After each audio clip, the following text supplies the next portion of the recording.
For the Napoli, should legislators provide the Comptroller's office with all their receipts for per diems related to lodging, food, and expenses while they are in session?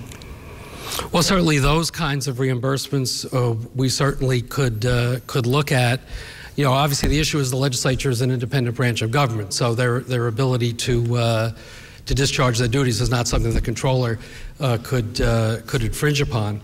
You know, keep in mind when we had our worst situation with the legislature, when the Senate basically closed down for a month, I was the one who made the determination that we should not have the senators be paid.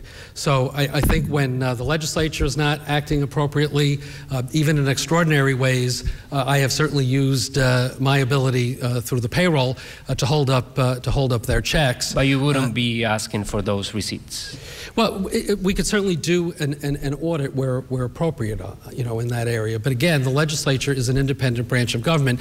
We do have to understand there are some limits in terms of what can be done there. So Wilson? You know, honestly, Juan Manuel, that's Albany speak for I don't want to offend my friends in the legislature. Of course they should have to provide receipts. Of course they should.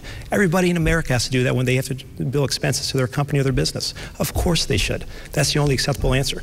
But that's what they do as part of their process.